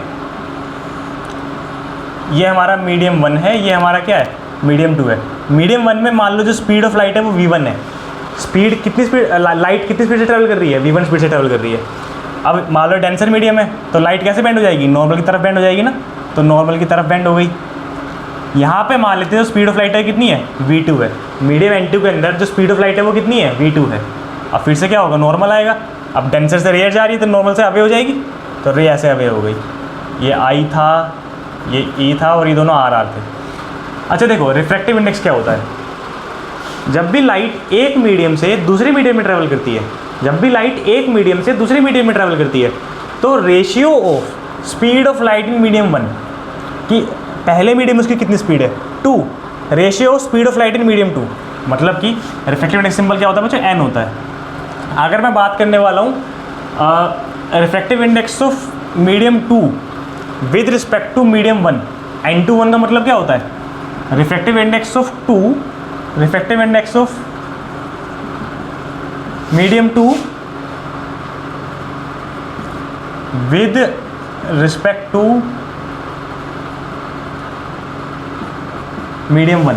n2 को कैसे रीड करते हैं बच्चों, रिफ्रैक्टिव इंडेक्स, n का मतलब रिफ्रैक्टिव इंडेक्स होता है ऑफ 2 विद रिस्पेक्ट टू 1। तो n21 का फॉर्मूला क्या हो जाएगा, v1 upon v2, speed of light in medium 1 upon speed of light in medium 2, या फिर refractive index of medium 2 upon refractive index of medium 1। तो क्वेश्चन कई बार क्या करता है बच्चों, आपको इंडिविजुअल रिफ्रैक्टिव इंडेक्स दे देता है कि इसका रिफ्रैक्टिव इंडेक्स इतना है एयर का और ग्लास का रिफ्रैक्टिव इंडेक्स इतना है, तो बताओ रिस्पेक्टिव रिफ्रैक्टिव इंडेक्स कितना होगा। तो क्या करते हैं हम लोग, n21 refractive index of 2 with respect to 1 किसके इक्वल होता है, v1 upon v2, speed of light in medium 1 कि मीडियम 1 में कितनी स्पीड है v1 अपॉन में speed of light in medium 2 कि मीडियम 2 में कितनी स्पीड है v2 स्पीड है, या फिर n2 अपॉन n1 कि n2 मतलब याद रखना अगर v1 ऊपर है और v2 नीचे है तो n वाले केस में 2 ऊपर आ जाएगा और 1 नीचे आ जाएगा। ठीक है बच्चे, समझ में आया। अच्छा ऐसे अगर बात करूँ मैं n12 के बारे में, तो ये क्या होगा, refractive index of 1 with respect to 2, तो उल्टा हो गया ना, तो यहाँ फॉर्मूला भी उल्टा हो जाएगा, v2 अपॉन v1, और ये भी क्या हो जाएगा, यहाँ भी उल्टा हो जाएगा, तो n1 अपॉन में n2। तो मैं कह सकता हूँ n21 और n12 क्या एक दूसरे के उल्टा है, तो एक रिलेशन ये भी होता है n21 is equal to 1 bye n12। समझ में आया बच्चों। और याद रखना जो भी मीडियम होगा, जिस भी मीडियम का क्या है, हमें रिफ्रैक्टिव इंडेक्स निकालना है। जैसे रिफ्रैक्टिव इंडेक्स ऑफ 2 कि किसका निकालना है, 2 का निकालना है, तो मतलब जो उसकी स्पीड होगी वो कहाँ पे आएगी, नीचे आएगी। तो याद रखना जैसे कि refractive index of 2 with respect to 1, तो v1 बाय v2, 2 का निकाल रहे थे ना, तो 2 की स्पीड कहाँ पे आई है, नीचे आई है। तो मतलब इसका मतलब मैं कह सकता हूँ कि refractive index is inversely proportional to velocity. Refractive index जितना ज़्यादा होगा, वेलोसिटी उस मीडियम के अंदर क्या होगी, उतनी ही कम होगी। जिस मीडियम का रिफ्रैक्टिव इंडेक्स जितना ज़्यादा होगा, उस मीडियम के अंदर जो लाइट की स्पीड है वो क्या होगी, उतनी ही कम होगी। समझ में आया। बहुत इंपॉर्टेंट पॉइंट है बच्चों, बहुत इंपॉर्टेंट पॉइंट है। अगर रिफ्रैक्टिव इंडेक्स जितना ज़्यादा होगा, उसी मीडियम में जो लाइट की स्पीड है वो क्या होगी, उतनी ही कम होगी। जैसे कि डायमंड है और वाटर है, डायमंड ज़्यादा डेंसर है एज़ कम्पेयर टू वाटर, तो जो डायमंड की जो डेंसिटी वो ज़्यादा है, जो डायमंड का जो रिफ्रैक्टिव इंडेक्स है वो ज़्यादा है, तो उसके अंदर जो स्पीड ऑफ लाइट है वो क्या होगी, कम होगी एज़ कम्पेयर टू वाटर, क्योंकि वाटर की जो रिफ्रैक्टिव इंडेक्स से कम है, तो उसके अंदर जो स्पीड ऑफ लाइट है वो क्या होगी, ज़्यादा होगी। इसको क्या बोलते हैं बच्चों हम लोग, इन्वर्सली प्रोपोर्शनल का रिलेशन बोलते हैं कि अगर ये डबल होगा तो ये अपने आप क्या हो जाएगा, आधा हो जाएगा। ठीक है बच्चों, तो दोबारा बता देता हूँ मैं एक बार, रिफ्रैक्टिव इंडेक्स क्या होता है, ratio of speed of light in medium 1 to speed of light in medium 2, या फिर sine i by sine r के रेशियो को क्या बोलते हैं, रिफ्रैक्टिव इंडेक्स बोलते हैं। तो जब भी लाइट एक मीडियम से दूसरे मीडियम में ट्रैवल कर रही है, तो उस टाइम पे speed of light in medium 1, ratio of speed of light in medium 1 तो speed of light in medium 2 को क्या बोलते हैं हम लोग, रिफ्रैक्टिव इंडेक्स बोलते हैं। अच्छा n21 का मतलब क्या होता है, refractive index of 2 with respect to 1, refractive index of 2 with respect to 1, तो मतलब v1 अपॉन v2, और n में क्या हो जाता है, उल्टा हो जाता है कि n2 अपॉन n1। और ऐसे अगर मैं n12 की बात करूँगा तो दोनों फॉर्मुलास क्या हो जाएंगे, उल्टा हो जाएंगे। n12 n21 और n12 दूसरे के क्या होते हैं, उल्टे होते हैं। अच्छा अगर मुझे रिफ्रैक्टिव इंडेक्स जिसका निकालना है, उसकी स्पीड कहाँ पे आती है, नीचे आती है। जैसे n2 रिफ्रैक्टिव इंडेक्स ऑफ 2 का रिफ्रैक्टिव इंडेक्स है ना, तो जो स्पीड है उसकी कहाँ पे आई है, नीचे आई है, सामने नहीं आई है, नीचे आई है। तो मतलब कि रिफ्रैक्टिव इंडेक्स और स्पीड क्या होती है दूसरे के, इनवर्सली प्रोपोर्शनल होती है। तो बच्चे ये कंसेप्ट था हमारा किसका, रिफ्रैक्टिव इंडेक्स का। एक बार जरा नोट डाउन करो और देखो इसको जरा। अच्छा बच्चों अब हम देखते हैं लेंस। देखो लेंस दो टाइप के होते हैं, जैसे कि मिरर दो टाइप के होते थे, कॉन्वेक्स लेंस और कॉनकेव लेंस। अच्छा देखो मिरर में क्या करते थे बच्चों, हम एक सरफेस को पॉलिश कर देते थे, लेकिन इसके अंदर हमें पॉलिश नहीं करना। इसके अंदर हमें क्या करना है, हमें दो मिरर्स को जोड़ देना है, हमें दो स्फेरिकल पार्ट्स को जोड़ के बनाना है। जैसे कि मान लो अगर मैं ऐसे जोड़ देता हूँ शिव जी की तीसरी आँख जैसा, है ना, एक सरफेस ये रहा स्फेरिकल सरफेस और एक और सरफेस ये रहा। अगर मैं इनको जोड़ दिया तो इस टाइम पे ये जो बना है ये कौन सा वाला बना है, ये है हमारा कॉन्वेक्स लेंस। ये कौन सा लेंस है बच्चों, कॉन्वेक्स लेंस। इसका जो मिडल मोस्ट पॉइंट होता है इसे क्या बोलते हैं, ऑप्टिकल सेंटर बोलते हैं। ध्यान से सुनना, इसका जो मिडल मोस्ट पॉइंट है इसे क्या बोलते हैं, ऑप्टिकल सेंटर बोलते हैं। ये हमारा F1 है। देखो ये वाला सरफेस है, ये वाला सरफेस दिख रहा है। इस वाले सरफेस को अगर मैं ऐसे पूरा कवर करूँगा तो इधर क्या आएगा, 1 आएगा ना, ये वाला पूरा 1 का पार्ट है, तो ये F1 है। और ये क्या हो जाएगा, C हो जाएगा। पर देखो यहाँ से अगर मैं इसको सेंटर बनाऊंगा तो C बनेगा ये, पर इसके अंदर C नहीं होता बच्चों, इसके अंदर क्या होता है, 2F होता है। क्योंकि C भी क्या होता है, फोकस का डबल होता है ना, तो हम उसको फोकस का डबल C ना बोल के क्या बोल देते हैं, यहाँ पे हम फोकस का डबल बोलते हैं, तो 2F1। अच्छा ऐसे ही 1 सेकेंड बच्चों, जैसे कि ये वाला सरफेस है, पहला सरफेस कौन सा है, ये वाला आया ना पहला सरफेस, तो पहला सरफेस ये आया तो सेंटर वगैरह सब किधर होगा, इधर होगा। सेंटर तो होता नहीं है, 2F होता है, इसका आधे पे क्या हो जाएगा, F हो जाएगा। तो ये पहला था तो इसका सब कुछ इधर रहेगा, तो ये 1 और 1। ये दूसरा था, ये दूसरा था ना दूसरा, तो दूसरे का सब कुछ इधर रहेगा, तो ये 2 और 2। तो ये वाला हमारा कौन सा वाला है, ये हमारा कॉन्वेक्स है, और बीच की लाइन क्या है, प्रिंसिपल एक्सिस है। अच्छा ऐसे ही बात करूँ अगर कॉनकेव के बारे में, जैसे पेड़ का तना होता है ना, स्टेम होता है, स्टेम, उसके जैसा क्या होता है हमारा, उसके जैसा हमारा होता है कॉनकेव। ये हमारा ऑप्टिकल सेंटर है, ये पहला सरफेस है, पहला सरफेस, तो इसको बनाऊंगा तो पूरा सर्कल ऐसे बनेगा, तो मतलब जो F1 है वो यहाँ आएगा और जो C है या फिर 2F1 है वो यहाँ पे आएगा। अच्छा सेकंड सरफेस ये रहा, इसको कंप्लीट करूँगा तो ऐसे बनेगा, तो मतलब कि जो F2 है वो ये रहा और C या फिर 2F2 वो ये रहा। समझ में आया। अच्छा कॉन्वेक्स लेंस जो होता है बच्चों, ये क्या होता है हमारा, कन्वर्जिंग लेंस भी बोलते हैं इसको हम। इसका एक और नाम क्या होता है, कन्वर्जिंग लेंस। F क्या होती है, हमेशा 0 से बड़ी होती है, इसका क्या बोलते हैं, डाइवर्जिंग लेंस भी बोलते हैं। और F हमेशा 0 से नेगेटिव 0 छोटी होती है। तो याद रखना अगर F नेगेटिव की आ जाए, मैंने बताया था आपको कॉनकेव के केस में चाहे लेंस हो चाहे मिरर हो, F हमेशा कैसी होती है, नेगेटिव की होती है। F अगर नेगेटिव की आ जाए समझ जाना वो कौन सा है, वो कॉनकेव लेंस है, और उसको हम क्या बोलते हैं, डाइवर्जिंग लेंस भी बोलते हैं। अच्छा F अगर पॉजिटिव की आ जाए, मैंने बताया था आपको, चाहे कॉन्वेक्स हो, कॉन्वेक्स में चाहे लेंस हो चाहे मिरर हो, F हमेशा कैसी रहेगी, पॉजिटिव की रहेगी। अगर F पॉजिटिव की आ जाए तो वो कौन सा लेंस है, कॉन्वेक्स लेंस है या फिर कन्वर्जिंग लेंस है। समझ में आया बच्चों। अब हम इनके रे डायग्राम देखने वाले हैं। पहले हम देखेंगे रूल्स फॉर द रे डायग्राम। 3 रूल होते हैं, ज़्यादा रूल नहीं होते, ईजी होता है ये। एक बार इसको जरा बना लेना, ठीक है, मैं मिटा रहा हूँ अभी, वीडियो पोस्ट करके बना लेना। अभी आगे देखते हैं rules for the image formation के बारे में। Rules for the image formation के बारे में तो देखो पहला रूल तो बच्चों वही है, जैसे कि मान लो कॉनकेव है, ये रहा हमारा, ये हमारा कॉनकेव है, ऑप्टिकल सेंटर है, F है, 2F है, ये F है, 2F है। बच्चों 1 और 2 लिखने की जरूरत होती नहीं है। अगर कोई रे पैरेलल आ रही है, अगर कोई रे पैरेलल आ रही है तो वो कहाँ पे, देखो यहाँ पे अब पॉलिश तो है नहीं, रिफ्रैक्शन में क्या होता है, अभी पढ़ा हमने, रिफ्रैक्शन में क्या होता है, रिफ्रैक्शन में लाइट आर पार चली जाती है, तो लाइट कहाँ चली जाएगी, आर पार चली जाएगी। अच्छा ये कन्वर्जिंग है ना, ये रेस को कन्वर्ट्स करता है, रेस को क्या करता है, कन्वर्ट्स करता है। जैसे मान लो ये होगी तो रेस को क्या करेगा, कन्वर्ट्स करेगा। तो ये कौन सा मिरर है, कन्वर्जिंग मिरर है। तो जब भी लाइट पैरेलल आ रही है तो कहाँ चली जाएगी, फोकस से पास हो जाएगी। सेम रूल है, जब भी लाइट पैरेलल आ रही है तो कहाँ से आ जाएगी, फोकस से पास हो जाएगी। अच्छा इस वाले में क्या होगा, इस वाले में क्या होगा बच्चों,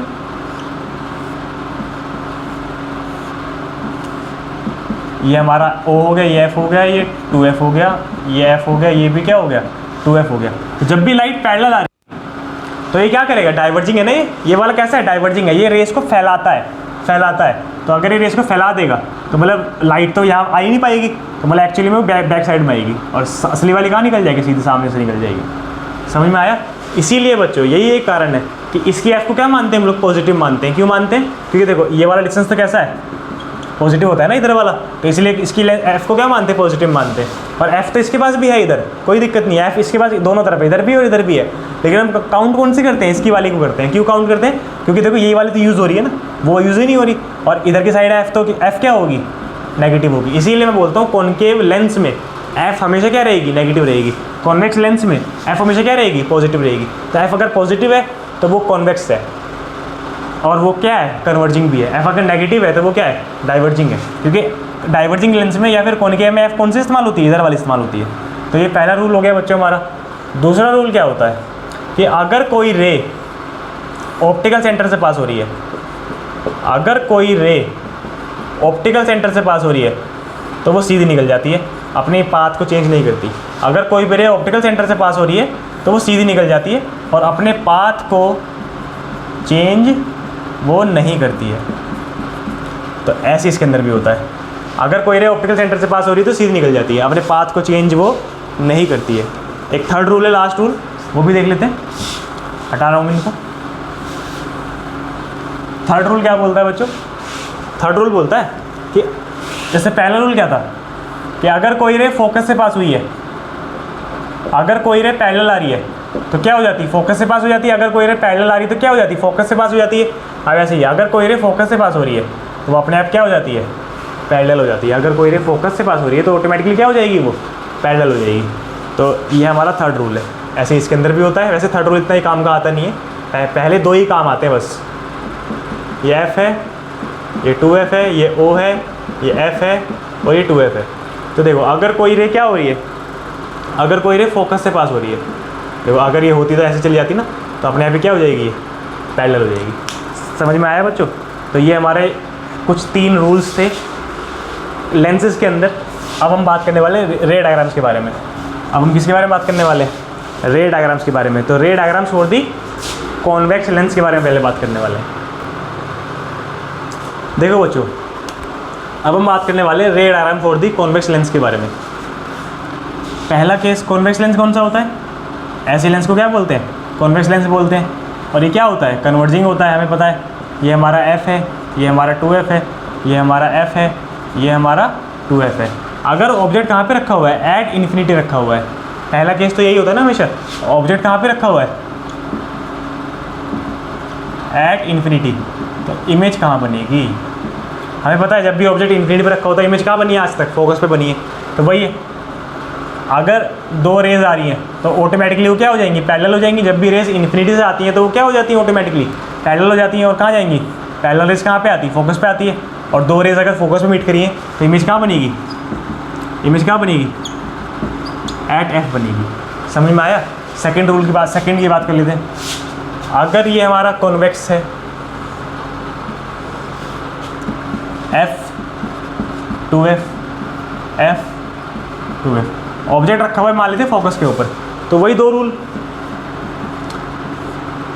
पैरेलल फोकस से पास हो गई और एक आएगी ऑप्टिकल सेंटर से। और देखो ये दोनों स्ट्रेट चलती रहेंगी। ये कहाँ जाके मीट करेगी? ये लगभग मीट करेगी इन्फिनिटी पे जाके। तो इन्फिनिटी पे अगर मीट करेगी तो जहाँ मीट करती है इमेज वही बनती है। तो इमेज कहाँ बनेगी? एट F बनेगी। तो अगर ऑब्जेक्ट रखा हुआ है एट फोकस तो इमेज कहाँ बन गई? एट इन्फिनिटी बन गई। तो अगर ऑब्जेक्ट रखा हुआ है एट इन्फिनिटी, इमेज बनी एट फोकस। अगर ऑब्जेक्ट रखा हुआ है एट फोकस तो इमेज कहाँ बनेगी? इमेज बनेगी एट इन्फिनिटी। समझ में आया? अब आगे देखते हैं थर्ड क्या है? अगर ऑब्जेक्ट रखा हुआ है, अगर ऑब्जेक्ट रखा हुआ है बिटवीन F एंड 2F, ये O हो गया, ये F हो गया, ये 2F हो गया, ये F हो गया, ये 2F हो गया। अगर ऑब्जेक्ट रखा हुआ है बिटवीन F एंड 2F तो क्या होगा? एक रे आएगी पैरेलल, कहाँ से पास हो जाएगी? फोकस से पास हो जाएगी। कहाँ से पास हो जाएगी? फोकस से पास हो जाएगी। दूसरी रे कहाँ से जाएगी? ऑप्टिकल सेंटर से ना। तो ऑप्टिकल सेंटर से जाएगी, कहाँ मीट करी? यहाँ मीट करी। तो जहाँ 2 रेज मीट करती है इमेज भी कहाँ बनती है? इमेज भी वहीं बनती है। तो इमेज कहाँ बनेगी? Beyond 2F। देखो 2F क्या होता है? C होता है ना। तो जब ऑब्जेक्ट F और C के बीच में होता है तो इमेज भी कहाँ बनती है? बियॉन्ड C बनती है। तो ऑब्जेक्ट कहाँ पे रखा हुआ था? Between F and 2F। Image क्या बन गई? Beyond 2F। ऐसे ही फोर्थ की बात कर लेते हैं, फोर्थ पार्ट की। अगर ये हमारा क्या है? ऑप्टिकल सेंटर है, ये F है, ये 2F है, ये F है, ये 2F है। अगर ऑब्जेक्ट रखा हुआ है बियॉन्ड 2F तो याद करो, उल्टा है तो फिर उल्टा हो जाएगा। तो एक रे आएगी पैरेलल, कहाँ से पास हो जाएगी? फोकस से पास हो जाएगी। एक और रे आएगी, कहाँ से पास हो जाएगी? ऑप्टिकल सेंटर से पास कराते हैं इसके अंदर हम लोग। तो रेस कहाँ मीट कर रही हैं बच्चों? एफ और 2f के बीच में मीट कर रही है, तो इमेज भी कहाँ बन जाएगी, एफ और 2f के बीच में बन जाएगी। समझ में आया? तो अगर ऑब्जेक्ट बियॉन्ड सी है तो इमेज क्या बनेगी, एफ और 2f के बीच में बन जाएगी। और अगर object between F and 2f है तो इमेज क्या बन जाएगी, बियॉन्ड सी बन जाएगी, या बियॉन्ड 2f बोलेंगे तो बियॉन्ड 2f बन जाएगी। आगे बात करते हैं।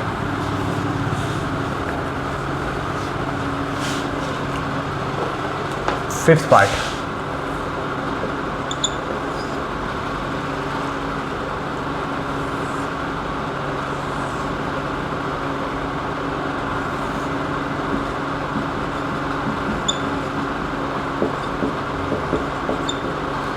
अगर ऑब्जेक्ट रखा हुआ है एट 2f, याद है ऑब्जेक्ट एट सी वाला होता था, तो जब ऑब्जेक्ट एट सी रखा होता तो इमेज भी कहाँ बनती थी, एट सी बनती थी। तो अगर ऑब्जेक्ट रखा हुआ है एट 2f तो इमेज भी कहाँ पे बनेगी, एट 2f बनेगी। पैरेलल कहाँ से पास हो गई, फोकस से। एक पास होएगा ऑप्टिकल सेंटर से, तो देखो कहाँ मीट करा, एग्जैक्ट 2f पे मीट करा ना। तो अगर ऑब्जेक्ट रखा हुआ है 2f पे तो इमेज भी कहाँ बनती है, 2f पे बनती है। अच्छा, 6th वन बच्चों, मोस्ट इंपॉर्टेंट वन, अगर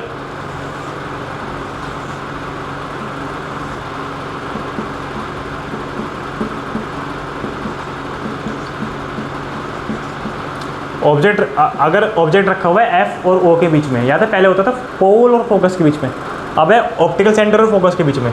तो एक रे आएगी पैरेलल, पास हो गई फोकस से, एक और रे आएगी कहाँ से, ऑप्टिकल सेंटर से। तो अब देखो जितना मैं आगे आ रहा हूँ, जितना मैं आगे आता जा रहा हूँ उतना ये क्या होती जा रही है, दूर होती जा रही है। तो मीट कहाँ पे करेगी, बैक साइड में मीट करेगी। तो बैक साइड में मीट कर गई तो इमेज क्या बनेगी, only same side of the object बनेगी। तो हम बोलेंगे ऑब्जेक्ट अगर रखा हुआ है between F and O, image क्या बनेगी, on the same side of object. समझ में आया बच्चों? ये थे हमारे 6 diagrams for the convex lens, जिसमें कि ये वाला बहुत इंपॉर्टेंट है, याद करो।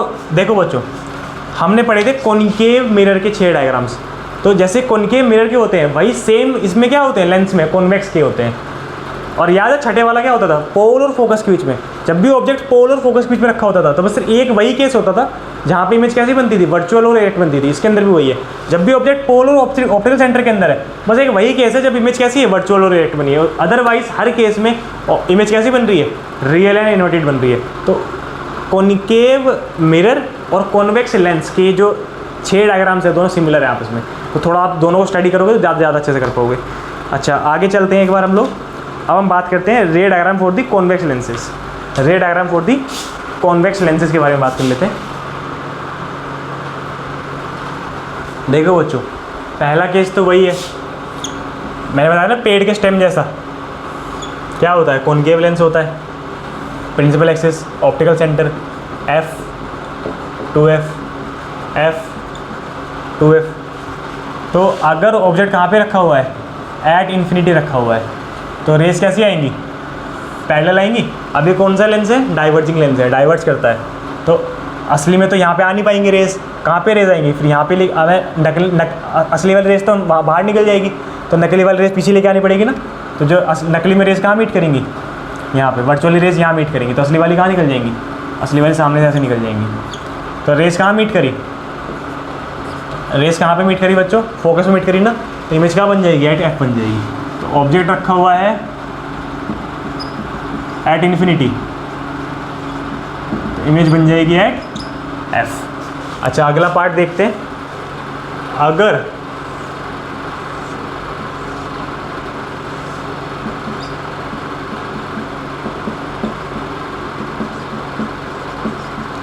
ऑब्जेक्ट रखा हुआ है किसी भी पॉइंट हो सकता है, इन्फिनिटी और ऑप्टिकल सेंटर के बीच में ऑब्जेक्ट रखा हुआ है between infinity and optical centre. Infinity और ऑप्टिकल सेंटर मतलब थोड़ा सा पास है इन्फिनिटी से, इन्फिनिटी पे नहीं है, इन्फिनिटी से थोड़ा सा पास आ गया है। और ऑप्टिकल सेंटर मतलब कहीं भी हो सकता है इस पॉइंट पे। तो एक हमारा क्या हो गया, फोकस पे आएगी रे, ऐसे बाहर निकल जाएगी क्योंकि जाएगी, असली वाली तो बाहर निकलेगी, तो नकली वाली कहाँ पे आएगी, फोकस पे आएगी, फोकस पे तो लानी पड़ेगी जो भी पैरेलल रे आई है। अगला क्या रूल होगा, ऑप्टिकल सेंटर वाला, कि कोई भी रे ऑप्टिकल सेंटर से निकलेगी तो स्ट्रेट निकल जाएगी, तो इमेज क्या बन जाएगी, यहाँ पे बन जाएगी। तो इमेज क्या बन जाएगी, between F and O. Image क्या बन जाएगी बच्चों उस टाइम पे फिर, between F and D O. तो देखो सारे हमने इस वीडियो के अंदर बच्चों सारे रे डायग्राम्स कवर कर लिए, लेंस के, मिरर के, लेंस फॉर्मूला देख लिया, मिरर फॉर्मूला देख लिया, रिफ्रैक्टिव इंडेक्स देख लिया, सब कुछ देख लिया बच्चों। तो आज इस वीडियो के अंदर हमने ये पूरा चैप्टर ख़त्म कर दिया बच्चों। तो आपको वीडियो कैसी लगी कमेंट में ज़रूर बताना। चैनल को प्लीज़ सब्सक्राइब कर देना, वीडियो को लाइक कर देना, शेयर कर देना। Thank you so much for watching.